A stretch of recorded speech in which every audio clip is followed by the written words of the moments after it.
What is going on, Degen Nation? Tyler Tamboline here, bringing you another Fantasy Golf Degenerates podcast this week for the RBC Canadian Open. And I'm hosting because it's Canadian Open and I'm Canadian. So everyone's favorite Canadian, as Kenny would put it. Kenny will not be with us for this week, so we will be missing our favorite Korean. But we do bring on our favorite resident fill-in American, Mr. Ryan Baroff. Baroff, what's going on, man? How you doing this week? Good. Happy to be here. Busy day today. Oh, busy day is right. We got a lot to talk about. We're going to cover it all because we like doing that here. There's timestamps. You guys want to go past it. Unfortunately, with no Kenny, no story time with Kenny, but we're going to spend that time talking about live golf. I think it's still interesting. There's a lot of stuff going on in that world. We're, of course, going to break down the Memorial, break down the Listener League, talk about everything for this week going on with the RBC Canadian Open. Today had the longest day in golf, all the US Open qualifiers, a lot of stuff going on with the live golf invitational, whatever you call it, what we talked about earlier. We're going to mention that. And then we had also just, an abundance of stuff going on yesterday with that Memorial finale. We'll talk about Billy Horschel and the win. But before we get into it, Baroff, I want to remind everyone very quickly, this show is brought to you and presented by DraftKings. Have a nice offer for you guys later for that before we get into the DFS tiers for this week. And then also our friends at Fantasy National, fantasynational.com/FGD. Get yourself 20% off your first month of anything you want to try out there. It's right now is the best time because you get next week is the major, and then you'll get through even beyond that. There's still the Travelers, the Open, everything that's coming up in the future here. So definitely stay tuned for that offer. Baroff, we're going to start with the Memorial. And I always like to drop this one, but the B in Billy for Billy Horschel does it stand for Bud, Buddy, or Big Man? Because those are all things that he dropped at the very end on guys like Aaron Wise off the tee, and then calling Jack Nicklaus Big Man and Buddy as an all-timer from Billy Horschel. But what did you think of the event and Billy Horschel closing it out? Yeah, B for brand. He's always on brand. That's who Billy Horschel is. I did not consider him at all. He came up in some conversations early in the week just because he was the same price as Patrick Reed and seemed like an obvious pivot. But I have a bit of a bias when it comes to Billy Horschel that I'm only going to play him in the Southeast, going to play him when they're on Bermuda. And big whiff there. And it's a shame because I had pretty much everybody else that was up there. Yeah, it was a good week overall. If you look at the board, like the other plays it was a little bit chalky for the week. I would say that for sure. But like you said, you still had, other guys up there. Some of the ones that were more popular, like Aaron Wise, Neiman, Homa, a few of those guys up there. But then you still had like Sung Jae, Zalatoris ended up coming through, and Zalatoris was a conversation piece last week where you couldn't really have you just couldn't have every guy in that range high owned. And so he seemed like he was going to be higher going in, but when you had the other names in that grouping and that's in that tier, I should say, it just worked out that he was only like anywhere from 8 to 12%, depending on the tournament that you're in. Another good showing for him. And then I talk about this all the time, but I think the Memorial has to be one of the best DFS lessons when it comes to early tilters or victory lappers, because Cam Young won it on Thursday. I was assured that Cam Young was winning this thing on Thursday, went out and just went off right out of the gates, looked so strong. And then I believe it was 82 or 84. I forget what he put up. 84. Yeah, that's a rough Sunday for a guy like him. And then a guy like Adam Hadwin, who we'll talk about for this week, of course, not just because he's Canadian, some of the pricing changes, the betting odds, things like that with him. But he started round one at 4 over and battled back to like a T18. So the Memorial, Muirfield Village in general, is not a spot you want to worry about what goes on day one. And then it's good for every week just to think about where, nothing is set in stone on Thursday. It seems obvious, it seems cliche, but everywhere you go, the discords, man, they're just unbearable sometimes when it comes down to it, because everyone's claiming if you don't got this guy, no Cam Young, no money was the saying on Thursday. And look, hell of a talent, excellent golfer. What he's doing right now is incredible, but everyone can have a bad day like that. That was a really bad day yesterday. So anybody else up the board, like him or other guy, like who's down the board, I should say, but up the board or in the mix that you want to talk about, maybe as it pertains to this week or the upcoming at the US Open, and we can sort of lead that into the qualifiers as well. Well, I think one guy we have to talk about. So, there's the Rahm thing, right? He finished 10th.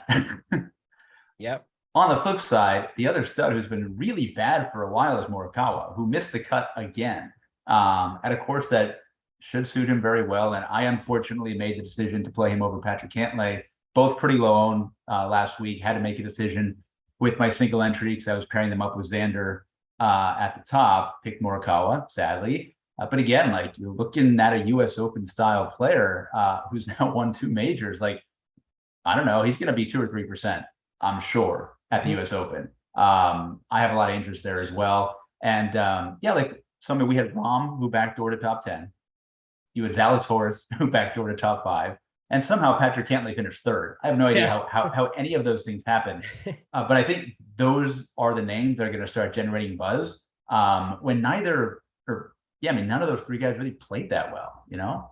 Yeah, I agree. I mean, there's that for sure. I was hoping you'd bring up Cantlay because obviously the winner, the eventual asterisk winner, as people like to call it, over Morikawa, who you mentioned just a moment ago there, and he ended up beating him last year in the playoff. You know, a winner before that already here, and now he pops another T3. Rahm getting the T10. I'm not sure. Like Rahm, is he the new Rory now? Like he's just going to do this because he still gets it with his record. It was funny because there was actually even a quote last week. He was talking about eating the ice cream cone and chilling with his caddy Adam after the unfortunate withdrawal the previous year with the COVID positive test.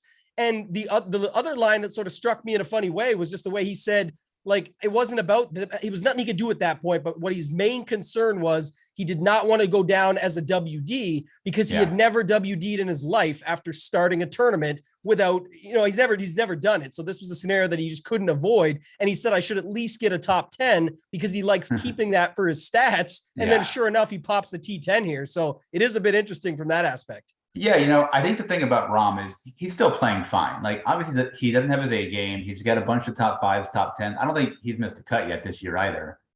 It's just in the majors, in the players, he has not played well, right? And I think that's kind of one of the big things. But with Rahm, I think what's happened is the gap between him and everybody else is gone. Like, Scotty Scheffler is now world number 1. Yeah, Justin Thomas playing out of his mind. Lots of guys playing really well right now that, like, I don't know. I wouldn't necessarily say Rahm is playing that much better than Zalatoris or Fitzpatrick. Like, it's just, there's a lot of guys there who are playing well. When 2, 3, 4 months ago, he was a very clear number 1, even though he wasn't winning. Yeah, and the stats showed it and everything. So whether you want to believe it or not, it just was there. You saw it live. You saw it in the stats. Everything showed. I think that was a great breakdown that you just had there because the other guys, like you mentioned, like Zalatoris, Fitzpatrick, guys like that are just playing incredible right now. And then lastly, for me, like Sungjae was up there. That was nice to see. You know, he keeps bouncing back slightly. I think he's always an interesting target because many forget his age. He falls right into the same age group as all the other studs that people are talking about. He's typically priced in the same range, like even last week, 8,900. And that was the thing for me. So this just stands out to me. It's not a victory lap. It's just to go back and look. We're trying to learn from this and get better every week that we play, especially from the DFS aspect. It works for betting as well. But like last week, that 8K range, it had Davis Riley, ends up coming T13. It had Mito at 8,000. He was T13. And then it had Cam Young, who was doing his thing until he wasn't. But if you look at the top, even go further up the board, you had Neiman at 8,300, T3, Homa, 85, I forget now, 85 or 86 or something, T5. And then you had Sungjae at 89, who's T10. And again, they all played similar ways, but it's just that new age, like you talked about, the gap has just gone completely. So playing the proven winners and the guys that come out and have got those W's has certainly helped. But to see guys like Davis Riley continue, and now especially with Mito, and then I think that's why I said we may as well lean into these qualifiers right now because it'll be something we play on in the groupings today. We have to wait and see if more guys will WD based on picking up or punching their ticket to the US Open next week, and maybe they don't play here. We saw some other guys, Luke List got out earlier today, but Davis Riley, I believe, what was it, a 69, 63 or something? Did you see that before we hopped on here? So he's looking pretty good for that. And when everyone was rushing to bet Cam Young last week, which the number had already got smashed or slashed completely, I looked and I saw Davis Riley still sitting at 80. I'm not sure what numbers you're seeing out there now or if you had any interest in that, but I was pretty intrigued. And so I did bet it at 80-1 last week. So do I think he'll win it? Maybe not, but that's with the top 5 each way. I could have waited and got 8 spots. You just never know what's going to happen. And he played pretty good last week too.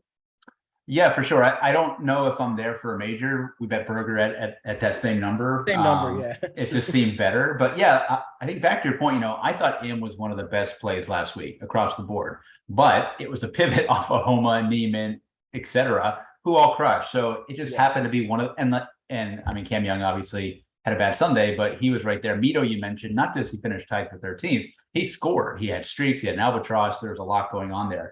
So it was one of those weeks where we always talk about these kind of 1v1 pivots when guys are popular. You could have played them all, right? Like you could have gone for the balanced approach where most guys are grabbing a stud, grabbing a 9K, grabbing an 8K. You could have started with like Zalatoris, had 2 or 3 8K guys and probably had a pretty unique build.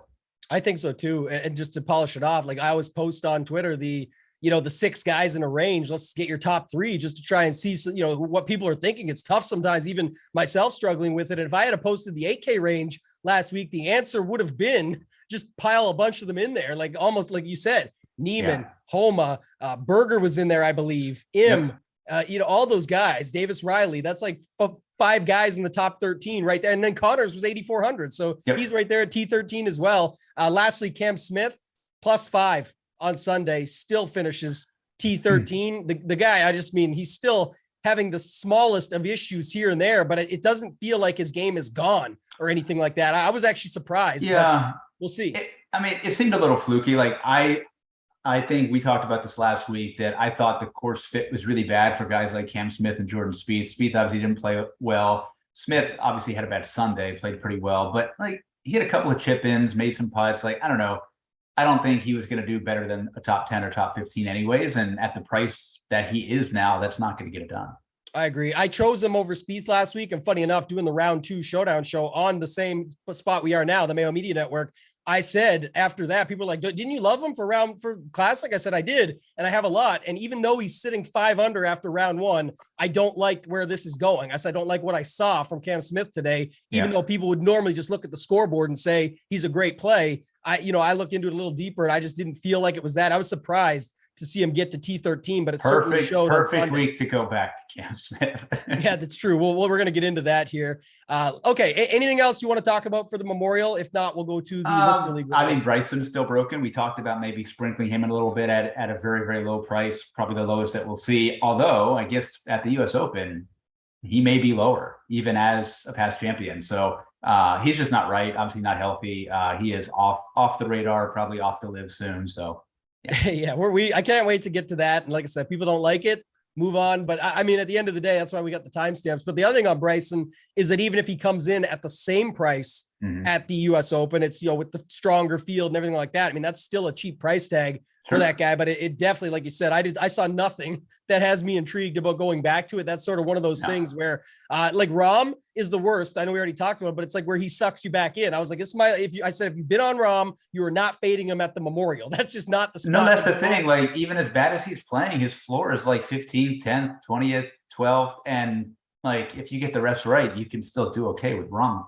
I agree. And you and I talk about this offline all the time, but with Rahm, that's why you don't necessarily want him at the Birdie Fest and the stuff that he goes on about the fucking putting contest and that. It's not because he's not good enough to win them. He won Mexico Open, but everyone's like, oh, but it wasn't handily. It's just because it's not the best setup for him. Everyone else gets on more equal ground, even more than what you said. And then you get a place like the Memorial or the US Open, as it always is, as hard as it is. You want a guy like him for 4 straight days of golf where the consistency and the skill level should be able to shine through versus others. It's very hard, even with how good they've been playing, to give 4 straight good rounds. So Rahm's 3 rounds could sometimes be enough, but we can move on. We will talk more about this in the upcoming. We'll talk more about some of these guys here in a moment, but we'll do the Listener League right quick. I'm going to read you off the winner. Congratulations to R. Harker. Came in first quite handily, 519 points. Second place was 483. So a complete blowout when it comes to that. A different group this week. I don't see a lot of the guys that are normally up here. I always follow this leaderboard quite heavily just before we get on the show. And I didn't see a lot of return finishes, but R. Harker's lineup: Xander Schauffele, Will Zalatoris, Neiman, Mito, Aaron Wise, and Steele. So if you talk about earlier, the chalk hitting this week, pretty good. The lowest owned guy they had was Will Zalatoris in the league at 9.5%. The rest at 15 or more, and Neiman was 28. Like, not the worst from filling it out, but overall, pretty chalky lineup, and it got the job done handily. Like I said, any thoughts on that? No, pretty similar. That's how I started both my cash and my single entry. Was my 3 core plays last week were Xander, Neiman, Steele. Just kind of started there. My mistake was Matt Kuchar, who didn't quite get there as a pivot off of Patrick Reed. And then my last punt was very bad. So Adam Long, not good. Yeah, we'll talk about him later. He's in this field, but I kind of like it from the perspective that looks kind of like they started with like a play the best plays style, but maybe from bottom up, because Wise was definitely too cheap. I was, at 7,500, it just didn't look right at all. And 6,600 for Steele, sort of everybody loved it. I like the pivot to like EVR, or maybe just skip that range and don't land there as a way to get different. Sometimes you always look for a pivot, but I'm trying to look for a different angle. Like maybe I just drop to a way cheaper 6K guy, or just stay in the 7K range. Steele was just so good. The ball striking is just I mean, that was just a bad price. That's all that was. Yeah, really bad price. You said that to me afterwards too. Like, just one of those things. So those two, if you started with them, I mean, Mito at 8,000 made sense from that perspective. Neiman, and then you just land on X and Willie Z. Like, can't really be mad about that. It's a pretty good way to round it out. A pretty good way to do it. So congrats to R. Harker. We'll get him into the 4-man this week. Kenny, and I didn't talk about it earlier, Kenny's got a work thing today, so he just couldn't be with us for this week, but we'll be back. We'll be recording the major show earlier, like always. We'll get it out probably Sunday night to you guys for next week. The Listener League will be back, already confirmed with my reps. So not only was it back for this week, as R. Harker took it down, we filled it up. We've got it out. I tweeted it up today at Toe Tag and Tambo on Twitter. You guys can find it there. That's got 750 spots for this week. And then we're going to go right all the way up and double it. So 1,500 for next week with a pretty balanced payout structure. I think it's going to be 1,000 to first, go down from there and be pretty balanced. So definitely fill this one up quickly this week. And then we've, of course, got the contests and whatnot going on. So when we do get into the ranges later, don't forget to go on, like this video, subscribe to the Mayo Media Network, and then throw it in the comments, your favorite fade, $8,000 or above on DraftKings this week. We're putting that in there. That's where the ballots are coming from. And then the bonus ballots from leaving a podcast review and a 5-star rating on Apple Podcasts. So do that for us. Helps us out a ton, keeps this show free. And then, of course, can win you those $100 Millie Maker tickets. We are confirmed. We're giving 2 away. And then I'll talk more about my own personal contest later with even more Millie Maker tickets. But let's do this, Baroff. Let's go to Live Golf. We had a lot go on today. I'm excited to talk about it. I know everyone, to me, everyone out there is, the strength of field, or I won't miss these losers, all that. I talked to Mayo a little bit about it on last week's Wednesday live show chat. And I just said, I think it's more about the disruption, right? It's something different. It's something new. It's, it sounds like today, and that's part of the news. So let's start with your general thoughts, because you and I haven't got to talk about it on air or anything like that, but with just general thoughts, what you see going on with it, the longevity of it, the fact guys like DJ are taking these mass amounts of money. Phil Mickelson was announced today for what looks like around 200 million. So general thoughts on the league and just how you see it in general from your perspective. Yeah, I mean, I think it's going to get off to a slow start, right? I mean, they got some names. They got Phil, they got DJ, they got a couple other guys. But it's going to be a slow start. But they have an unlimited amount of money. And I mean, there is going to kind of be a point where the guys on the PGA Tour just yes, there's legacy. Yes, there's all of this. But how much do you care about the Sanderson Farms, right? How much do you care about the RBC Heritage? Yes, they're good events, but you can go somewhere, make 10 times as much money with a lot of guaranteed money, which right now, those guys, they don't have any guarantees. And of course, the top guys make a lot of money off the golf course, but 99% of these guys don't. They have very little sponsorship deals. They have to pay for expenses. They're not flying private, nothing like that. So I think it affords a lot of opportunities, but it's also it's a very small field, right? And we talked about this. Liv seems to have been very strategic about who they pick. They got a couple of the college guys, the amateurs, got some Asian tour guys, got some Aussie tour guys, got the Europe guys, got a few PGA guys. They want to give opportunities because they really do want to make this global and go after everybody. And I do think the PGA Tour is in a tough spot, because how do you combat this? Until they change their model and there is a lot of guaranteed money out there, they did a $40 million PIP, but that went to 10 guys, the 10 guys who didn't need the money either. So it's going to be interesting, but I don't think it's going to go away anytime soon. Yeah, I agree with you. I actually think it's going to open up the can of worms, if you will, a little bit more, because it's like you said, and for the PGA, I think it's, we may see it. I'm not sure how soon. We got to see how this thing rolls out in London this week, of course. And there's an event coming up in Portland, which I think is even more interesting because it's after the US Open. It's after some guys get to see sort of how this thing shakes out, what it looks like out of the gates. But just in general, you mentioned a couple things there, like the model, and it's not the models that we're always talking about here, fantasynational.com, but just in general, the model of the PGA Tour right now is not a lot. And like you said, they don't all fly private, as much as I do put them on the private GIF when I fly them out on Friday when the chalk misses the cut. But I do think that it's interesting. They may have to go to something like that, right? I think it was Joel Damon last year. I don't want to quote it or anything because I don't care, to be honest, but I just don't. I think it was him that said, where did they just find this 40 million? They obviously have the money to pay it. Sure. But like you said, and then it just goes to the 10 guys that it just doesn't make a lot of sense. So think about a guy like Taylor Gooch, right? Who was probably the biggest surprise, right? He is going to get in all 8 events, right? If he comes in last place in all 8 events, he's going to make about $2 million, right? For 8 events, only 3 rounds. And he also probably got, 18, 20, $25 million to go. Yeah.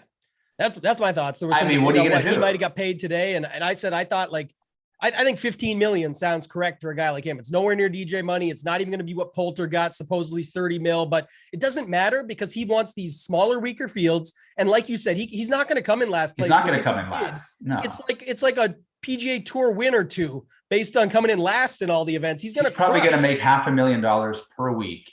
Yeah. Playing the events. At least maybe he wins 1, maybe he wins 2, plus what he's getting on the side. So yeah, like a guy like that. And look, if they are going to be allowed to play in the majors, great. Like that's what they care about. I think the biggest concern for a guy like Taylor Gooch is how does this affect the world ranking points, right? Because if they're not giving world ranking points or they're not giving much for these, he will eventually not qualify for the majors. A guy like Mickelson, he basically is kind of lifetime into everything. DJ, pretty much lifetime into all the majors. Guy like Gooch, not.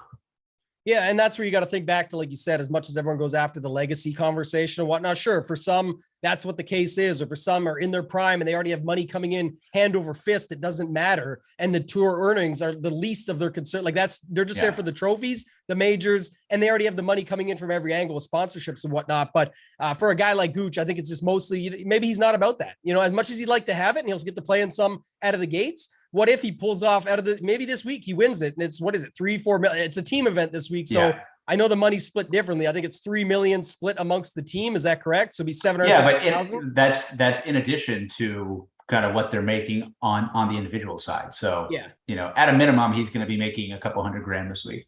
Oh man, like it's massive amounts of money. So that's what I mean. So you definitely have to understand a little bit from where these guys are coming from. And just you have to realize, I think that some of these guys just don't care about what you think they should care about. That's just really what it comes down to.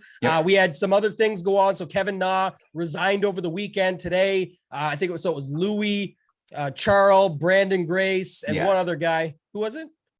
Sergio. Yeah. So what's the situation with that? You know a little bit about it, but I think there's more to it when it comes to part of the major obligations or potential for a loophole there, where if they were suspended from the tour, they might not be able to play in the majors. But what are your general thoughts on it there? Yeah. So, I mean, I don't know much about it. I know that kind of guys like that, all the veteran guys, they get a pension, right? That pension is not going to be affected by this. If they resign and don't get suspended, there's basically no repercussions. You can't suspend somebody who's not a member. So if there is something like, if the majors make a stance and say, hey, if you are suspended from the tour, you can't play this event. Well, they've now found that loophole, right? Now, a guy like Louis, his run in majors is going to end soon, right? He is not going to be exempt. For Charles, kind of same thing, except for the Masters where he can play, and kind of same for Brandon Grace. But again, if these guys are going to be making 30, 40, $50 million over the next couple of years, they could give 2 shits about the majors. Yeah, I couldn't agree with you more. I think that's exactly what it was, the case of that. We'll wait and see how it all plays out. But then, the other side of it is too, you mentioned it, I was talking to you earlier about it, but like what's more to, who else is going to happen here? So today, the big announcement was Phil Mickelson, upwards of 200 million-ish. It looks like sort of weighted what DJ got and then got what he got, says sort of everything's for the love of the game and growing the game and all that. I know there's already some backlash for how he's treating it, not just saying, I took the money, but at the same time, it sounds like there's more to come. One of the early mentions today with Phil, tied to Phil, actually was Ricky Fowler. And then I know at the US Open qualifier today, Ricky missed by 1 stroke. And then it was asked by somebody, I forget who it was, maybe Rich Lerner, and said like, what's the situation now with Liv? And he said, I'm still doing what I said. I'm not going back. I'm sticking with the PGA Tour, but I remain intrigued by Liv. So what do you think Ricky Fowler's got on his mind there? And what's he looking to do exactly? And then on top of it, who are some of the other guys you see joining this thing sooner than later? Yeah, look, I mean, Fowler's gone. I think we knew this long ago, and there's a couple of reasons for it. One, I mean, his status is up next year. I think he has 1 more year of status on tour. He's not playing well enough to keep his status. He makes a lot of money off the golf course, right? But when you don't play well for a long time, that stuff goes away too. He's the type of guy where at this point, even playing as badly as he's playing, he can probably get $50 to $80 million from Liv. He'll make a lot of money over there. And he absolutely probably should do it. And the guys like that are struggling, they absolutely should. And we can talk about other guys who are going. Yeah, let me ask you this. I'll rephrase. I think I'm with you. Ricky's next to go. The next quote unquote big name. After Ricky, if you had to pick 4 or 5 guys in order you could see them going, and you can go more if you want. I think that you're going to nail this. So I'm curious to what you think, because you're usually pretty good at this stuff. Who do you think the next 5 would be in the order that they join after Ricky? Yeah, I mean, so there's some obvious ones, right? Like obviously Jason Kokrak is going. We know that. He's already said he's going. Johnny Vegas is sponsored by Golf Saudi. He's going. I still think a couple of the older guys, like Paul Casey, Rose, I could see them playing some of those events. In terms of kind of the big name Americans, I think Brooks is a very obvious candidate. Brooks is exempt in majors for a very long time, so he can continue to play those and rack those up. Probably good through 2027 or 2028, considering all the wins that he has. And his brother is playing this event, right? The first event. Yeah.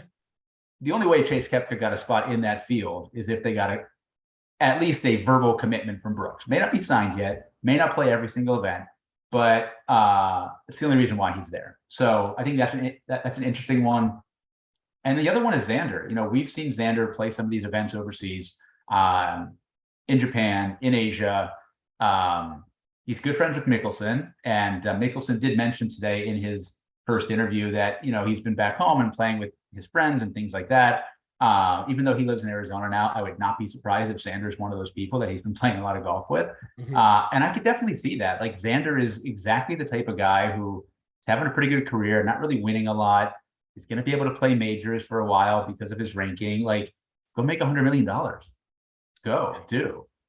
A couple things there come to mind. The Xander thing for sure, I think might not spark in as many people's minds, but definitely with the Mickelson connection. Mickelson's always talked about it as like the next. He played in Saudi this year, by the way, too. He played the Saudi International there. So yeah, and then of course the running joke with Xander, right? Short field, no cut events. Those are his things. So talk about them $4 million prizes up top and whatnot. He could definitely find himself to. I think he could find himself to 1 or 2 of those as well. I know it's only 8 events, so it's hard to say.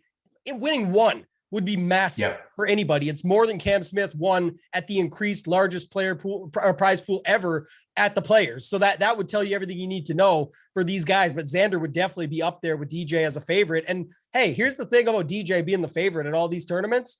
He got 125, if not more, up front on top of the long term and the guarantee and everything. Not saying he won't be motivated to go out and get it, but if he doesn't finish first, it's not the end of the world. So it's not crazy for a guy like Gooch or Na or Louis or a guy like Xander to go over and snatch one up. So I think the other interesting angle here, right, in terms of who's going, kind of the long-term plan for Liv, right, is the amateurs. So like they have a couple of those guys going, the guy from Arizona State, David Pooch, who's very, very good. And you look at a couple of the other top amateurs, like we're going to talk about Chris Goddard today, like a guy like that. The Spanish kid Chikara from Oklahoma State, who is kind of being mentored by Sergio. Like if those sort of guys start going, like that is what will really impact the future of the PGA Tour. Like if Liv came out in 2020, like what if they just took Wolf Hovland and Morikawa, right? Yeah. Or you go before that, what if they took Rahm and Neiman and Bryson and Cantlay and all those amateurs who are really good? Like what would the tour look like now, right? So I think that's the bigger fear for the PGA Tour. Not, okay, we're going to lose Louis and Charles right now. That, for sure. That doesn't matter. But like, or if this was 10 years ago and they lost Xander and Spieth and JT in that class, like that is a bigger deal. And that's what I'm saying when I keep mentioning the word disruption, that matters way more to me. And that's where I don't think people are seeing the bigger picture where they're just saying, oh, it's Louis, Sergio, Charles. You mentioned like Sergio with Chikara as like a little mentorship there. That's crazy because it's not about Sergio going. It's what his sway might bring with him. It's not about Phil going. That was going to be obvious. But what if he pulls Xander? Situational stuff like that, where it does kind of matter in the long term, because if they start leading with just the guys they have now, it's still going to be just fine. We're going to watch it. It's going to be bigger. It's still going to be the bigger tour, in my opinion. But at the same time, that's the obvious, I think, from right now, at least, but you never know what the next 10 years brings and how that looks. It is a disruption factor that can never be a bad thing. It can sometimes be a good thing. So we'll have to see how they execute, talking about drone cameras and extra microphones out there, trying to get stuff set up differently. And you never know. Mayo mentioned it last week, like when XFL first came out. It wasn't about XFL. It ended up being terrible out of the gates, but some of the stuff they brought across was stuff that the NFL could adapt and bring in. So maybe that's what happens here. And hopefully the PGA learns from it and creates something better. And then lastly on Brooks, just a note, had his wedding this past weekend. So he's going the full DJ route. His old buddy, they used to be buddies at least, but he's going the full DJ route. He had he's partying with Ludacris at his own wedding, doing an opening set or something, whatever that was, or a party set. He's got a romper men's jumpsuit on with pictures of him and Jenna in cartoon-esque on the jumper. Like, this guy can't wait to get over there. He's all about living. Well, I think that's exactly why he wasn't there for the first event. It was just a scheduling thing. Like, I would fully expect when this becomes a stateside affair in Portland in a few weeks after the majors, like, a bunch of these guys are going to play. And that's for sure why we're talking about it. I don't think it's going to go away. And might say, like, here's another thing, the last point I'll end on, then you can chime in on it if you have thoughts. I mean, I have no information on this. I don't know at all, but the betting numbers are out there. If you want to talk about that in a second, you can. But at the same time, I just don't see, I can't speak for it, but I don't see daily fantasy getting there because there's so many different factors with it right now. Like, it's not going to be very big. It's pretty small to begin with. The team factor makes it so confusing out of the gates. They're switching teams every event they go out to, so they'd have to be ready to go on what the team selection is to then pump it in. They can do it.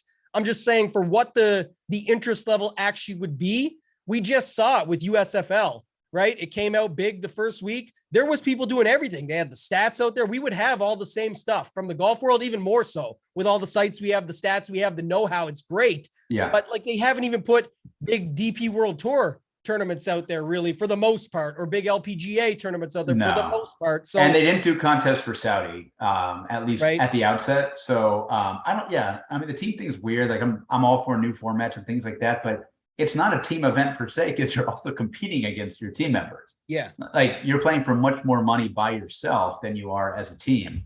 I know the kind of last event down at Doral, they're really kind of pushing the team aspect, and everyone's going to make a shit ton of money down there. I'll be there.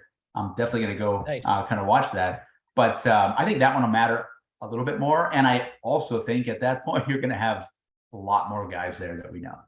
Yeah, I think even for the Portland one. And I don't know, I'm not that up on it. I didn't read into it. But do you know, will the Portland one be more guys, or will they hold the number and it's just going to rotate some in, some out? No, they're keeping the 48. And so again, like, I think these guys who went first and signed these deals, I think they're going to be able to play all 8 events, and that's their plan. Like, Gooch, like, that's why they're there. Those ones for sure. I just wonder if some will get rotated out, because like, it is what it is. But once Ricky gets added, once these other guys come across, but like, if them in the field.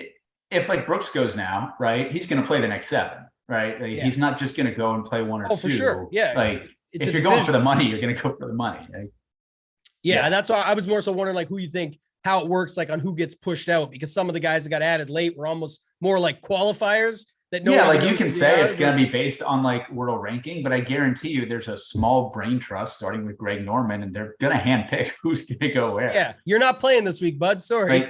Like we saw Robert Garrigus said that he put in this release. Robert Garrigus may not get to play any events. Nobody wants Robert Garrigus. Like, the RBC Canadian Open wants him this week. That's right. He's here. So he didn't play. Well, we'll use that. We'll segue to it. If in the betting segment at the end, Baroff, you want to add a couple bets. I know you got some ridiculous numbers on these live guys, and then they got changed up, and now Phil's getting added, and all these factors, but it's not a huge deal. I just think it was interesting to note, like you said, it was almost like they forgot it was a 48-man event, and some of the odds were extremely skewed. But let's get into this week. Let's move on. We can talk about this all day, I'm sure, but people want to come here for the RBC Canadian Open. I'm excited for this event. I still like it. They definitely beefed up the field some, but they beefed it really top heavy. So when we get into the tiers, you'll see where there's a drop off almost immediately. And it's funny, everything goes with that. The betting odds, the salary pricing, the Fantasy National model ranks, literally anything you're doing this week is going to tell you how top heavy this is. And we'll be able to talk through that a little bit, but talk to me a little bit first off. Anything, don't have to do the full Kenny Kim preview for the week, but what do you know about the course? Things that you've maybe heard locally that are just coming in from, you're not there locally. I mean, like, from people that are there locally that you might have heard passed across, and then any of the stats that you're looking for as well. Yeah. I mean, just starting with the course, it's, a par 70 on the shorter end, but you get the 5 par 3s and the 3 par 5s, which is kind of unique. So I do think par 5 scoring may be a little bit more important than it is on most par 70 layouts. But it seems like the rough is up, the greens are small and very undulated. And I feel like they're going to try and make this tough. Like, it's the week before US Open. This is one of the reasons why a lot of the top players are here, and they don't want a -20 winning score here. That's not why they're here as a tune-up. They want to have tough hole locations. They want to scramble. They want to practice their putting, things like that. So I do think it's going to play tough. I think it's going to be irons and scrambling. I don't think you can overpower this golf course, especially if the rough is up. I don't know much about the weather up there right now. You can probably help out with that, but I think that'll play a factor as well. Yeah, definitely looks like there's going to be some rain coming into it. So we'll see at least some rain, which, can soften things up. But at the same time, that also, it does sound from my early stuff that I'm hearing and guys that are there, that the rough is already up. So if it's anything like, Memorial last week, obviously that little bit of rain coming in, that makes the rough just that much tougher to get out of. You just don't have the option. So the scrambling, like you talked about, and just the fact it's still the week before a major, you go back to 2010, not using it for anything this week. Even if you want to get your Luke Donald on this week, it won't be because 2010 he came third that he has a good week here. It'll be because he's sort of had a little bit of a resurgence with the irons a bit lately, but we'll talk more on him later. I'm not in love with it. I just said someone brought him up today, and I think that'd be the only thing you could say about it. But just from that perspective with the weather and whatnot, like the scoring will be affected. I think it was 14 under when Carl Pedersen won it back then. And now this year, what do you see as a winning score? Like, technology's changed, but so is the course with all those renovations and setups. So what do you see for a winning score here? Yeah, I mean, it really depends how they trick out the whole locations. I would say probably 12 or 13 under seems like a pretty good target. I wouldn't be surprised if a couple guys got beyond that, but I think that's kind of what we see this week. I was going to say similar. I was going to say like maybe a Billy Ho setup, even if you do shimmy it up a little bit to like someone gets to 15, but the rest of the pack is sort of behind that. I can see that. Maybe more. Who knows? Like I said, the technology is better. The field is extremely strong. And we try and play for this all the time. I just hate doing it, to be honest. But like, what's the motivation? Is, JT was at the site for the US Open today. Yeah. And you tweeted it out. I saw it. I love that call. Last time he did that, he went on to win said major. That's for next week. But what does that mean for this week? What type of JT do we get? But I think it's just so hard to sort of handicap it or try and pick it out from a DFS perspective. Like, oh, does this guy really care about this week? I don't know. They're here. Like, what's I don't think anybody has a good argument for fading Rory, JT, or Scotty Scheffler. Like, there isn't a good argument, right. Play any of them, all of them, whoever you want to play, but like, that's not going to make or break your week because they're all awesome plays. Oh, for sure. And we're going to get to the tiers shortly here. Last thing before we go to the setup for this week, just, as far as the things you mentioned, I do think that's interesting. Like the 5 par 3s with 4 of them being pretty long, all over 200 yards. And then the par 5s and all of that, like for a shorter course with that setup, it does sound like the bunkers around the greens will for sure be an issue. Like, so you got to have that. We'll talk about a guy, Thigala, later, at a pretty nice bunker shot on late Sunday that sort of sticks in my mind that I can remember. Yep. And then you've got just the fact that it does seem like there still could be some longer irons out there just based on the fact of those longer holes, the ability to play those longer par 3s. The par 5 scoring is where you get the job done. And then while the fairways are generous, it sounds like it does seem pretty clear that that's where you want to be. Set yourself up, put yourself in position to be able to get up there. If not, have a pretty good around the green and sand game. So I like that call as well. Before we get into the tiers though, let's get into the ad read for this week. We got a very special offer for you guys from DraftKings Sportsbook. UFC 275 is stacked. Step into the octagon with DraftKings Sportsbook, the official sports betting partner of UFC. Knockout, submission, or even judge's decision. No matter who wins or how the fight ends, new customers can bet $5 on UFC 275 and get $150 in free bets instantly. Everything here for a big payday. Check out DraftKings Sportsbook newest UFC feature, Same Game Parlays. You can combine multiple bets like which fighter will win, number of knockouts, and more for your shot at an even bigger payout. Right now, you can place a same game parlay for Saturday's fight, and if it hits, you'll double your winnings. Download the DraftKings Sportsbook app now. Use promo code FGD. Throw down just $5 on UFC 275 and get $150 in free bets instantly. That's code FGD this Saturday at DraftKings Sportsbook, the official sports betting partner of the UFC. Minimum age and eligibility restrictions apply. See show notes for details.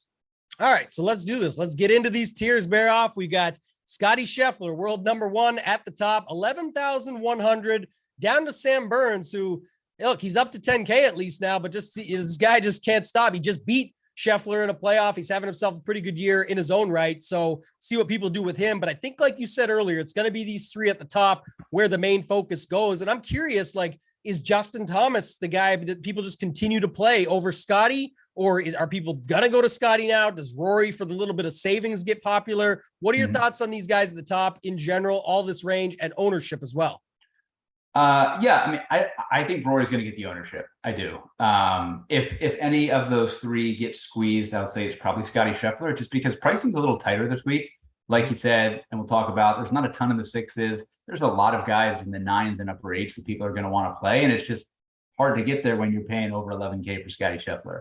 So I think it'll be Rory, JT, Scotty in that order for ownership of the top three. But then, yeah, you have another three guys over 10K in Burns, Lowry, and Cam Smith. Lowry, who is basically popular every week, finally cooled off a little bit. And he's at a price now that I just don't think people can. I certainly can't play him at this price.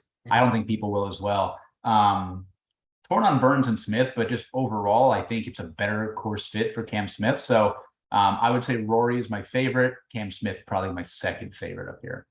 Yeah. Funny enough, too, with the Rory factor, like even last week, the higher stakes you went, people did still go Rahm over Rory, but Rahm is not here. And, you know, it's JT and Scotty for more money. It costs a lot more to go up to them. I know it's only $400 or $600, but that adds up. In a field like this, you'll see, like I said, I talked to you pre-show, when we get to the 6K range, it will go very fast. I can tell you that because there is 92, or I think it's 92 guys in the 6K range, if not 93, where, you know, maybe 8 of them I feel like are playable. Like, it's honestly that bad. There's the Canadian amateurs. It's a very bad setup. It's almost reminiscent of a US Open where the field will be very strong, but it has the mid-range that we don't have here. But at the bottom has the qualifiers and amateurs and things like that, where you could just scrape some off. That's definitely the case here this week. I like the Cam Smith call, though. I do think if you look, like, this is not, to me, it's not the same as last week, but if you wanted to call it like Muirfield light, in a sense of, if that rough is thicker and tough, the bunkers, the tougher greens, the faster greens, all that stuff, and playing tougher because it's the week before the US Open. I liked what I saw from Cam Smith. Like I said, I didn't like what I saw from after day one. I don't like the result on Sunday. It scared me after I was on him. But I think now, when you think about, like you said, I like this setup for this course fit. It's better for him, is what I'm trying to say, because I think now you have those little bit more generous fairways. I think if he just rounds out a little bit better than what he was doing last week, and then you look at Rory, JT, and Scotty above him, it's a way to still get unique while still playing sort of a stars and scrubs. You're just dropping down a little bit. So I'm with you on him. I think I'd still have some interest in Burns. We'll wait and see. I just have a tougher time playing Lowry, who I think we had to go back. It was 2015 for his Bridgestone win. Like, you know, he's got the Open Championship, obviously, but Burns has won 3 times this year. When you're talking about win equity, I don't care what the numbers say elsewhere, at 10,000. And we're going to get to Fitzpatrick in a second, playing some absolutely incredible golf. I think a perfect setup for him here again. But in 2022, and we've talked about this plenty this season, people don't care about the missed cut last week. They go right to but he lost the most strokes ever putting. That will never happen again. Only twice he's even lost like that. Both were at Muirfield Village. He still struck the ball well. So Burns could be the play right in there at 10,000. Cam Smith. And then up top, it just feels like you got to keep going to Scotty. He doesn't seem to be like the guy that cares about the skip this week to just get practice for next week type of guy. Again, we don't want to get into all that, but I just think he continues to go overlooked. And, you know, why? He just keeps playing that well. I want to continue to fade him, but we'll see how the week shakes out with those 3 guys at the top. But for sure, I've got a little bit of interest in Burns, and I definitely think I like Cam Smith at 10-3. Any other thoughts that upper range? If not, take us into the 9K range. No, yeah, I mean, I agree. I think Cam Smith here, because it's a much shorter golf course, he doesn't need to hit as many drivers, so he won't be as wild. I think he can really excel in the short game here. And again, he finished 13th last week, but that quote unquote burned people, especially with a bad Sunday. So I think we're finally going to see him down maybe in that 10 to 12% range. And I think I will definitely be overweight there. It's a fair number. And that's what I was trying to say opposite. Like, I meant what I said earlier. Like, I did not like what I saw from, but I was interested in him going into the week last week. So I owned quite a bit of him. I did not like what I saw from after one round, but what I was trying to say, to what you just made a better point of, was I like that he sort of let people down a little bit, myself included, but now comes to what is a better course fit for what I think his game is. You talked about it being a little bit shorter off the tee, can maybe go away from that driver some and set himself up a little bit better. And I think all the other tools that he needs are just fine around the green. He was still burning edges, lipping out, things like that he did at the PGA Championships. That's the only reason I've got a little bit of interest in him there. But again, you've got Rory, JT, and Scotty right above him. So how much we go there, we'll wait and see. That's the range. We'll sort of know more as the week goes on. I'll be on the Mayo Media Network here with Pat on Wednesday for the live show chat, have all things a little bit more final than where we are right now. But let's hop into this 9K range, Baroff. What are you doing with your boy Fitzy? And what are you doing with the rest of this range? I mean, everything. I love it all, except for Harold Varner. Not gonna play 10K Harold Varner.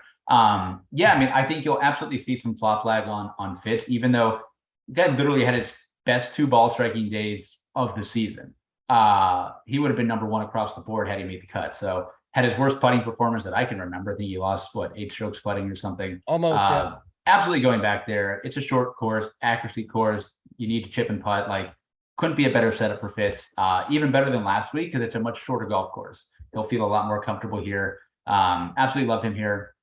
The issue that I'm having with Fitz is that I love everybody else too. I love Corey Connors, a little bit overpriced, but I play Corey Connors. Love Tyrrell Hatton. Already bet him. I've been playing Tony Finau for the last 4 or 5 weeks. I will go right back there again. Love Tony Finau. So, and then I love Adam Hadwin. And then there's Chris Kirk. So like, there's a lot of stuff here. And it's just going to lead me to more balanced builds.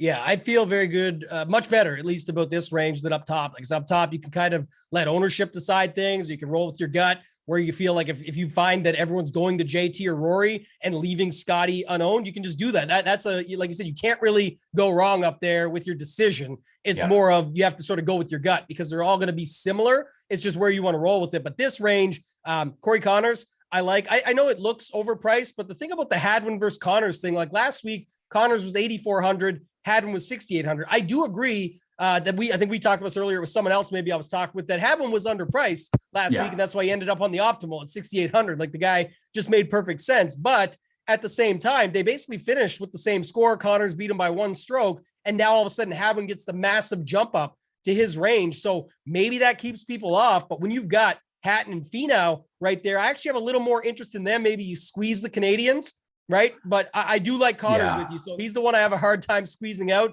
I'm good with you on the Varner decision. I'm not really high on many others here. Chris Kirk, I like, who you mentioned. And then Keith Mitchell, I don't love, but if you go back, so 18th at the Memorial, he's 8 for 9 made cuts. He's really solid on those longer par 3s, and there's 4 of them here, and I expect him to make the weekend, so 16 of those. And then his par 5 and DK scoring are solid too. So maybe he's a guy that finds some scoring out there that can find you a little bit more value for 9,000. So I did bet him. I'll talk about that later. But Mitchell, Kirk, Finau, Hatton, Connors, I really do think that Fitzpatrick is going to get popular here just based on everyone thinking he's not. And then that leaves guys like Burns, Hatton, Finau. There's a lot of guys that you can go Cam Smith that are just not going to be as owned. And I think can still come through and get the job done.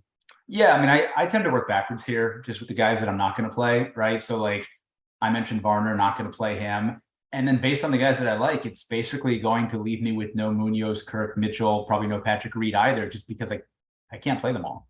I would rather, like, I really like Connors, Hatton, Finau, like those 3. I bet Adam Hadwin just because it was a very good number, but like I'm not clicking Adam Hadwin over Hatton and Finau. It's just not going to happen. What number did you get on Hadwin? He was on FanDuel 65 this morning. Okay, that's a good number then, because I say he's definitely down from there now. But I got a 40s feeling, and 45, yeah. I've got a feeling he's going to be the bet boost guy of the week after all the money comes in. We're like, oh, we'll take some more Adam Hadwin money. Oh no, it's going to be Fitz. I think it's going to be Fitz because people have already started to bet him at like 16 or 18, whatever he is. Like, books aren't scared of Fitz. Like, they can make him 25, 28, 30, whatever it is. Like, I don't know. He seems like the guy who's going to get bet a lot. I always, cross this line with these guys, but I'll do it again here. I've got no problem doing it, being out there with it. Like Fitz at 18 or 16, I don't care what, even if you got him at 20, like it's like betting Willie Z at that number. He just doesn't win. He hasn't on the PGA Tour yet. And what I keep saying, what people can't quite understand is unless you're going to put all your money, and I know there's some out there that do this and will do this and just bet on Fitz for the week, and that's their guy. If you want to do that, then I'm fine with it. But if you're going to bet him on your how's card, that working out for and you show me 6 other guys on your card, and then he wins, and you want to say, see, Tambo, I told you this guy was going to win. yeah, you've got like 4-1 or 3-1 on him because you bet all those other dudes. So your payout is that full amount at what he pays out at. So that's where I have a problem with something like that. The number's just crazy to bet him at that. Go ahead. Yeah, for sure. Okay, the other thing I was going to ask you, because we are flipping into the 8K range, good segue, but was Patrick Reed the worst play in DFS this season all year so far last week at 78? Well, it looks especially bad because at the same price you had Billy Horschel. So. Well, that's a results-oriented situation. I agree with you, but he was over 20% owned, and I don't even know if he was 20% to finish top 30 last week. Like the guy was literally well over owned, if you ask me. Well, I think when you compare him, I mean, yes, it was a bad play. It was a bad play across the board. I think when you look at chalk, and like, you can look at relative chalk, but like look at guys. So like I'll use, for example, Neiman, who was 8,300, Reed, who was mid-7, and then like Steele, who was 66, right? All very popular overall, all very popular relative for the guys around them. But like Neiman was underpriced. Steele was very underpriced. Patrick Reed was not underpriced. If he was low 7s, I could see playing an 18% Patrick Reed. He was like 8K. Like, for people trying to take something away from this, not saying we're right. I'm just I'm trying to get it out there thoughts wise of two people that play, put their money where their mouth is, and try and figure this stuff out. It's like you said, Steele, price factor. So look, a lot of the chalk got there last week, but Steele was 6,600. I played Steele and Neiman in every lineup that I made. And I didn't like Steele. So I'm still I'm against you on it because I think any guy at 6K that's 10 is I would say he's almost as bad as Reed. I said that last week, but I at least understand you could make the argument. For Wise, he was the one that I thought was okay at 7,500. I can see why that's the case. He's basically like those 8K guys. Homa was in the 8Ks as a multiple winner this year. Neiman won at Genesis. Like these are big wins for guys that just got forced down into a price range where I could see it. But the main thing on Reed was what? He went away from his driver. So now he was good again for a couple events. Like that to me, when that gets to 20% and the 7K range is just always loaded with guys, that's where I struggle. And it doesn't always work. It doesn't mean it's right. That's why I wanted to frame it up that way to try and talk through it from our perspective, or at least how we saw it. So what are you doing here in this 8K range? It sounds like you won't be going to Reed with the price bump, especially, but there is some other guys here in this range that you could go to. It's a very interesting range because everyone's kind of overpriced. I don't know. I may play Justin Rose, but he's exceptionally overpriced. I bet Thigala at 80, but this price again is bad. I'm going to play some just because, I obviously like him this week, but I think that's overpriced a little bit. But like, I don't know. I don't think, I guess Vegas is the one that I might consider. I'm not going to play Mac Hughes and those guys. If you go down a little bit, I'm not going to play Todd. I'm not going to play Rasmus Højgaard. Pan makes a lot of sense, but feels like he is getting a little bit of ownership, and I don't know what his upside is. Like, I don't know. He's not my favorite. So I would say a little Rose, Thigala, and Vegas for me, and that's probably it for this range.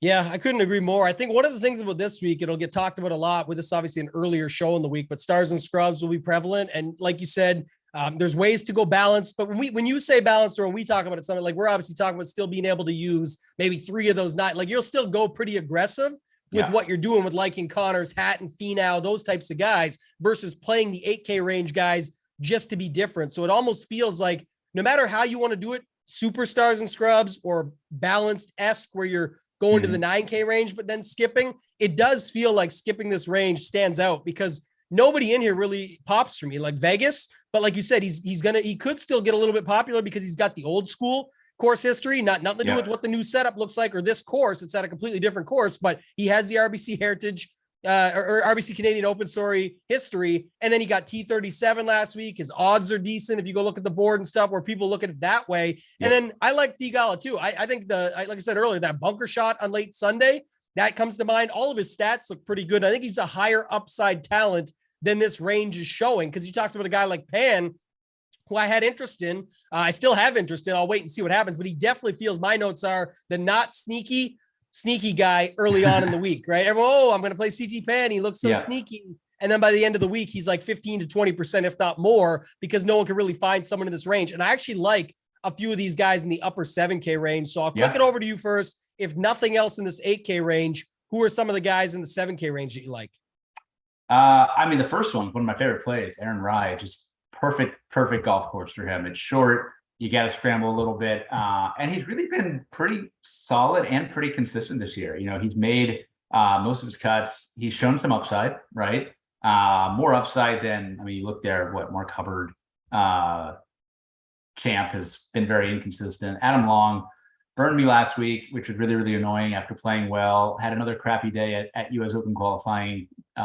He withdrew after a bad few holes. So probably not going to go there again. I do like Patrick Rogers a little bit. So Rye for me would be the clear favorite, and then have to play Patrick Rogers.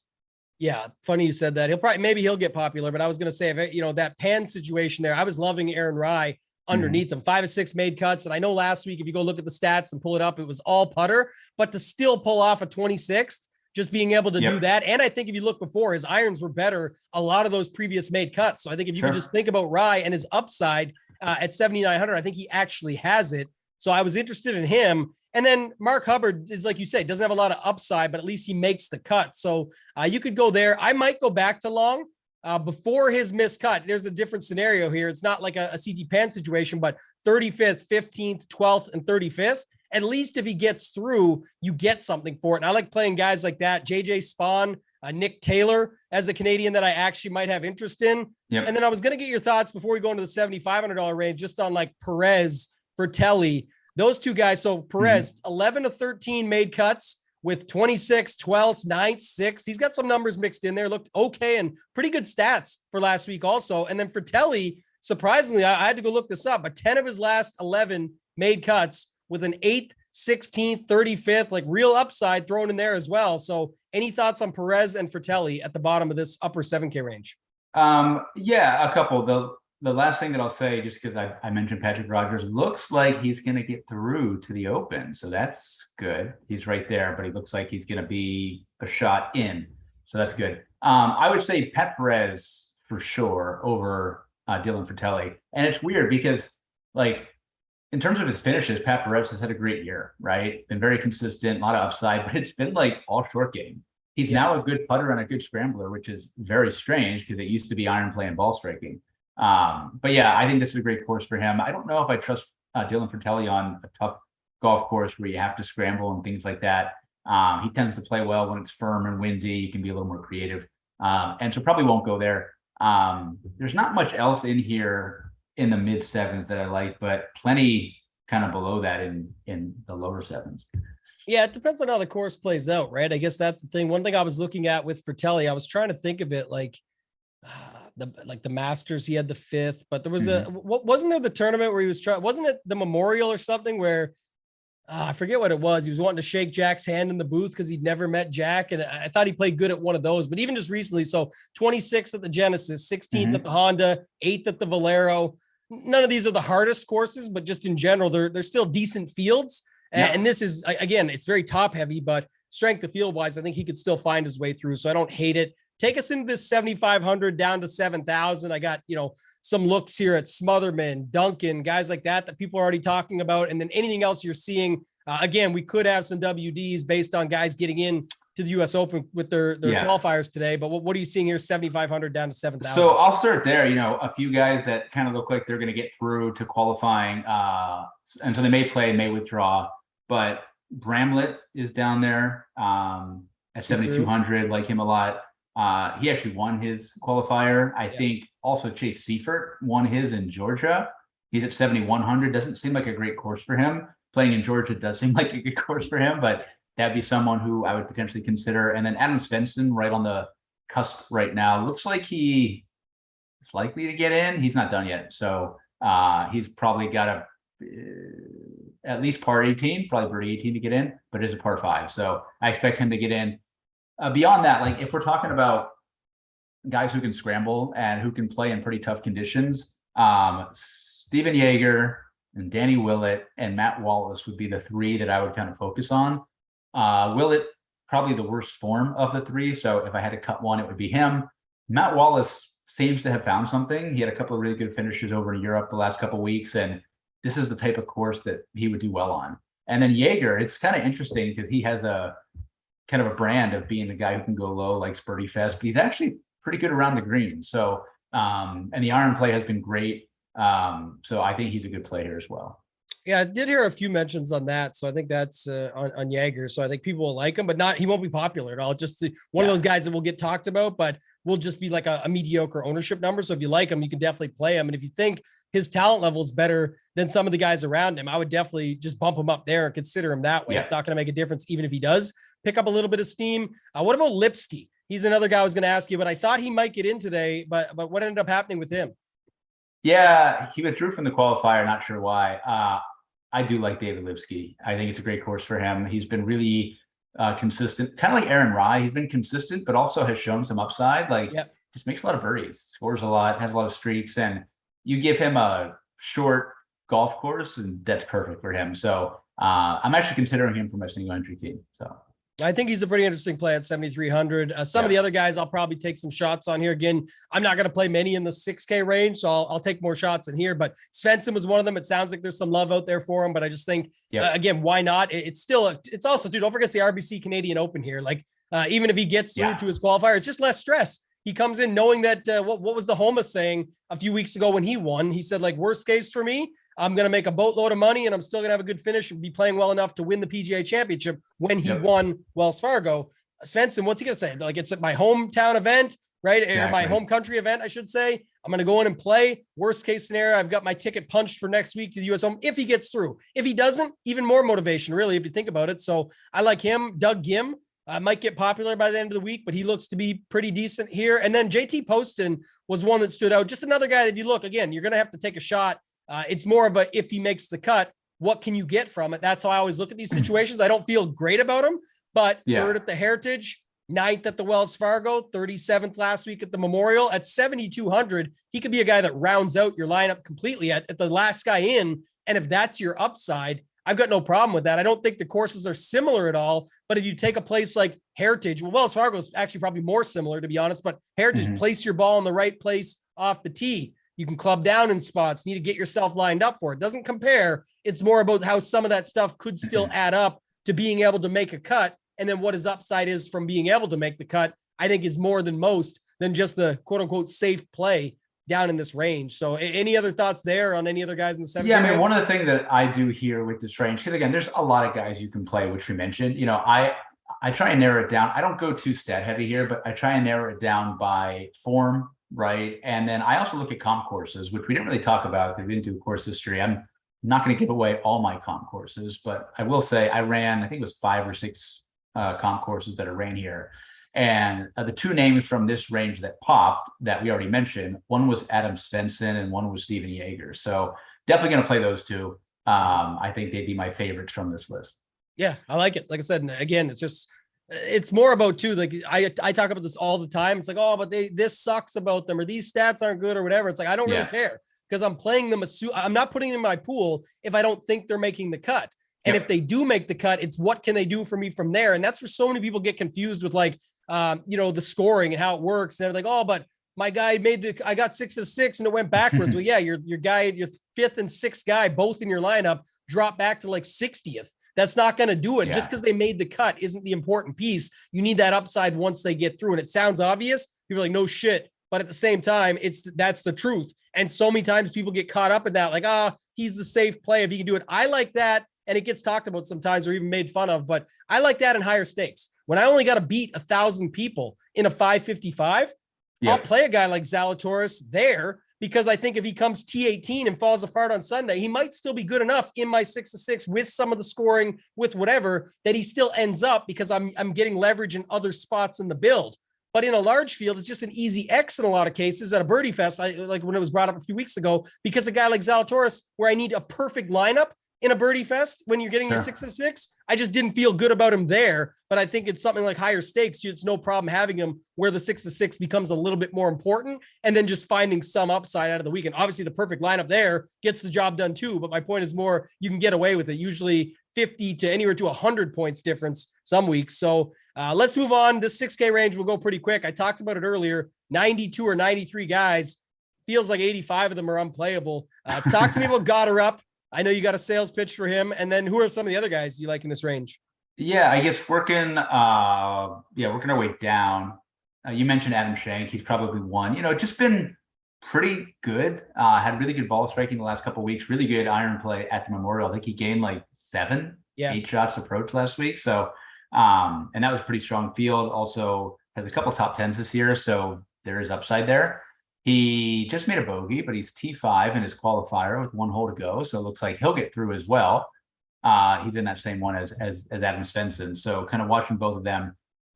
Going down below that, Vaughn Taylor makes sense in terms of the course and kind of what you need to do here, but it's just not a guy that I play and not a lot of fun to play. I will play Callum Tarrant, who also qualified today. He also made a bunch of cuts, has a couple top 10s this year. He does a lot of things really well. Like he drives it long enough. The irons can be really, really good. He's just a terrible putter, but we see that all the time. And we play a lot of terrible putters. So why not? And two, we talked earlier, but like if you get the faster undulating greens, that's where we see it all the time at these courses where the bad putters come through because it's just, it sort of offsets it for everybody. So yeah, the best putters win at the end of the week, but it's usually the best putters for that week, not the best putters on the stats coming in for the lifetime or last 50 rounds. Yeah, exactly. And then, so yeah, I mean, that's really about it. And then Chris Gotterup. So again, he tied for first medalist at a very difficult qualifier today up in New York. NCAAs, he was 1 shot back of the playoff for the individual title, missed about a 5-footer on 17 and maybe a 4-footer on 18. So he could have won the thing outright.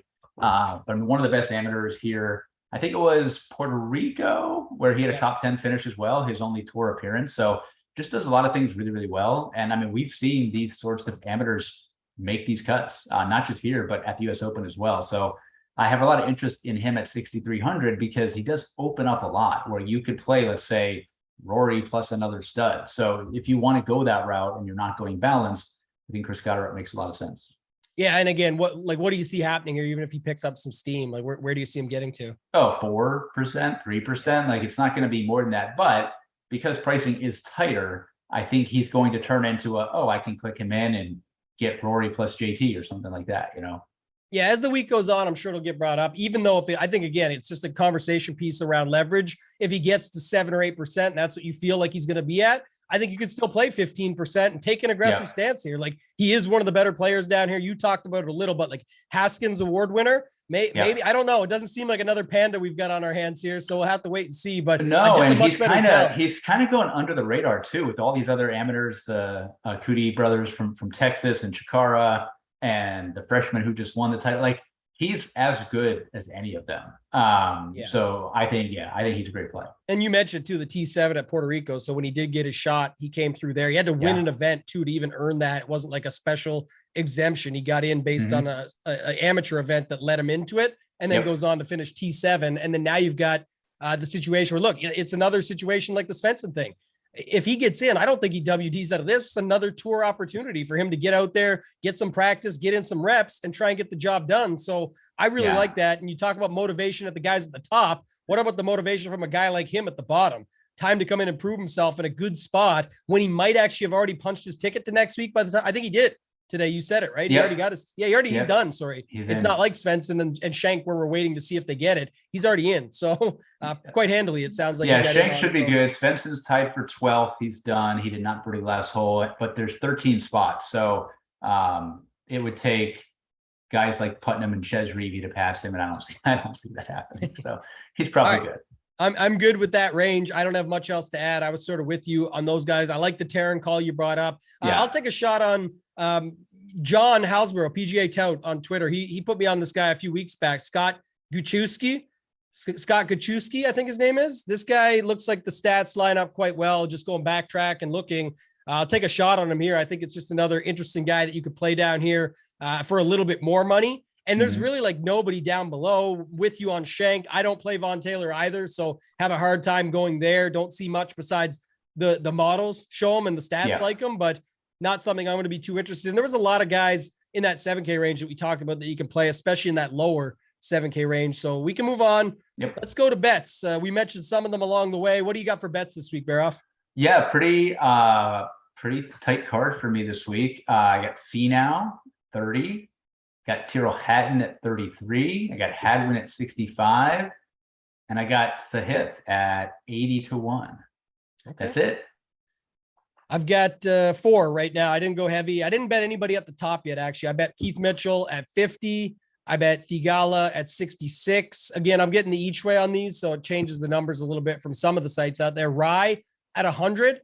And then I bet Smotherman at 140. We didn't talk a lot about him. I usually like his stats. I'll take a shot on him. I feel like I've bet him enough times. And if he's still going to stay at 140, I can keep going there. You know, I messed up big time with Keith Mitchell, the aforementioned Keith Mitchell, back in the day at the Honda when I'd bet him all those times and then didn't bet him at the Honda that time at like 150 and he went on to ship it. So definitely interested in Smotherman for at least that purpose. I'll play him some in DFS as well. And then the Goddard up top 40 plus 300. I don't do the mortgage bets on Twitter, but I mean, that's a bet I'll take a shot on for a bigger number just because, you know, it's not bad. And T40, I think, is definitely possible. So, you know, sure, you can amp it up from there if you feel better about a T20 or something. Of course, you get better odds, but at plus 300, I'm very comfortable with that for a T40 for him. And like I said, I like his talent. I like everything about him. So coming in there, and you can still use a lot of them on DraftKings as well. So I got no problem with that. One and done. We talk about that on here. What do you got for one and done this week? You have anything left? I mean, I have Scheffler, and I was going to do it, but I'll just save him for a major. It's probably going to be next week. I used Tyrrell Hatton this week for one and done. Yeah, I have him. I debated. I think it's going to be between him and Fitz for me because I still have Fitz, and I think because I just feel like Fitz is going to get steamed so heavily again. It doesn't mean he's a bad play. I just think that's going to be a possibility. I think a lot of people may have used him though, right? I feel like one of these past few weeks. I don't know. Yeah, you can check the percentage on there too. I probably have it right here just to see it, just so I know. But I'm just going to say Scheffler for a higher prize pool, obviously. Yeah, Fitz is still 51% remaining, so you know half the field has him. Yeah, probably see another 20% gone this week. Yeah, I might do it just because I don't mind sort of doing it that way, where I can play them there and move off in large field stuff, especially. But we'll see how everything else shakes out. But I think that's going to do it, man. Is there any of the live golf bets you had that you wanted to bring up again? I feel bad because they're all gone, but I mean, I just decided, look, it's a weird field. It's a small field. It's a short event. It's on a kind of classical shorter Euro golf course. So hopefully that is bad for DJ and bad for the Americans coming over. And this is going to be a wide open thing. So the shortest guy that I bet is Burned. But he was 66 this morning and now he's about 18. So I just bet 4 bombs. I have Burned, I have Adrian Otegi, I have Scott Vincent, and I have Justin Harding. All of them have been slashed. I wouldn't suggest necessarily betting them at their current prices, but I don't think one of the top guys is going to win. If I had to pick one, it'd be Kevin Na. I just think it's the perfect golf course for him. He has been very transparent, doesn't give a shit. He's here for the money. But it's a short kind of Euro-ish course, and I think he's the guy at the top that I would take. Yeah, and he sets up well for it. Like I said, another guy, but they all love money clearly, but at the same time, he's a guy that I think actually is capable to go and get it. So I don't hate that. I know Mayo was tweeting out earlier. He's putting together he put Rory with Louis as a double. So you can do a lot of different things. Yeah, there's just some fun with it. Look, I mean, nobody knew. And it's funny because a lot of these sites copy odds from Bet365, and Bet365 didn't post anything until, like you said, about an hour or so ago. So they were just making shit up. I mean, Adrian Otegi has been 25 to 30 to 1 in most Euro Tour events, probably should be about 40 to 1 in this field. And Bovada put him out at 150 this morning. Just, I don't know if it was a mistake, just didn't make any sense. So stuff like that happened. Scott Vincent, and again, I don't know how you weigh other tours. He won the Asian Tour event last week in London. The week before won a Japan Tour event. And he's 100 to 1. I don't know. Guy just won 2 in a row. I mean, you got some incredible numbers for sure. If you had to pick one of them to bet at their current number, just based on skill, and say like someone just wanted to put one bet down, they don't care that they didn't get the good odds because they're going to do what I said earlier with Fitzpatrick. You're just going to bet one guy, and 30 to 1 still pretty good if you put $100 on it and you don't bet the rest of the board. And you could just do it that way. Who would be the one of your 4 that you feel best about, or what do you think of it from that perspective? Yeah, I might say none of them. And who would it be? Oh, gosh. Yeah, I mean, I think now that kind of those guys are down in like that 18, 20, 25 range, I don't know, I might just rather do like Horsfield or go with like Poulter, who's now probably 40 or 50 to 1. I just don't want to bet anybody short in these fields because you just don't know. But I like that. Yeah, no, I do. Maybe one of those like I said, guys. Again, not everyone's going to get the early numbers. That's just how things shake out on everything, even on the regular stuff on the PGA Tour. So sometimes it just comes down to, again, what you're comfortable with. And like I said, if you just bet the one guy or pick 2 at 40 to 1, I don't think that's a problem because you put 200 down. If one of them wins, you win 4,000. So it's like, you can do that. All these Euro guys are very much in play. Poulter, Keimer, GMAC, doesn't really matter. It's the kind of course that they can do well on. And like we said, there's probably 20 or 25 guys who can win. and the rest can't. So yeah, I can't really fault you. Just kind of pick the numbers that you like. Yeah, we're all, I mean, if you like the disruption, you're cheering for like a big underdog to get this thing done on the first event. And I'm cheering for Adrian Otegi at 150-1. Yeah, that's what you're cheering for, of course. But like I said, either way, I think that's going to be the fun of it. And that's what's going to keep this train moving, right? Is if we keep seeing this stuff and we can bet on it like this and have fun with it and have these winners hit and have these things happen. I definitely see it. Even if we don't get to heavy DraftKings contests, like I mentioned earlier, that's fine. You can still bet on it. It can still be a good watch. We'll have to see livegolf.com, YouTube, and Facebook, they said for this time, is where we can watch it. So we'll see how it all shakes out. Appreciate you again, as always, Baroff, coming on. Let's round this thing out, man. Let the people know where they can find you. Sure. Yep. On Twitter, rbaroff427, on the Golflandia podcast with Wiley, which we will record tomorrow night, assuming no tech issues. And yeah, DMs are open. So ask me questions. I don't know any more than you do, but feel free to ask. You're always there to help, though, and you love chatting. I love chatting. I work from home. I'm on the computer all day, so stuff pops up. I'm here. Pretty easy. Yeah, and golf is obviously very easy to talk about for us, as we just put on a longer pod than usual, but hopefully it was good. You guys, like I said, if you liked it, go on here, hit the subscribe button for Mayo Media Network, hit the like button for us, and don't forget to put in the comments your favorite fade, $8,000 or up, and why. That'll get you an extra ballot into the draw, and then any 5-star review with a 5-star rating. So you're just putting it in on Apple Podcasts, helps us out a ton, keeps these shows free, helps us move up those charts. That's what we want to do. Reach out if you have any other questions. For me, you can find me on Twitter at @ToeTagAndTambo. Follow me there. If you don't want to turn on the notifications, that's fine, but definitely check it out Wednesday mornings. I will have Tambo's Tidbits out. It's my 15 favorite finds, free from around the industry, with the article source, the writers, whoever it might be that puts their stuff out there. It's very helpful, I think, for most. And on top of that, I'm doing a contest. So just to finalize the show out, last week got just over 300 retweets of the main thread. That's 3 tickets I'm giving away, $100 Millie Maker tickets for the US Open for my own self to give out, just to give back. Doing the same for this week. So for every 100 retweets, it's another ticket. So we get 500 retweets this week. It'll be 8 tickets total, 3 last week, 5 this week, up to a maximum of 10. So if you can get us to 700 retweets this week, it helps out. Follow on Twitter at ToeTagAndTambo. Retweet it when it comes out. Other than that, runpuresports.com. See the hat, head on over there. You can use our promo code from this show, DEGEN50, DEGEN50. Gets you 50% off your first month. You can try it out. All sports, one price. We've got NBA playoffs rounding out, MLB's in full form, UFC events for MMA. You've got NASCAR, of course, all the PGA stuff. And that's where I do the premium show every week with Big T, Uncle T, Wednesday nights, where we're going through roster construction, player pools, bets, all the stuff we're doing and taking guys against each other, figuring out where the chalk lies, how we can be a little bit different with our lineups. Hopefully that can help you guys out a ton. So runpuresports.com, promo code DGen50. Other than that, we're out of here. For Baroff, for myself, Toe Tag and Tambo, let's win some motherfucking money. DGen Nation. I've been getting dirty money, Jordan Belfort. Stacking penny stocks while I'm flipping these birds. Sipping on Ciroc, trip 'em up with the words. I done popped the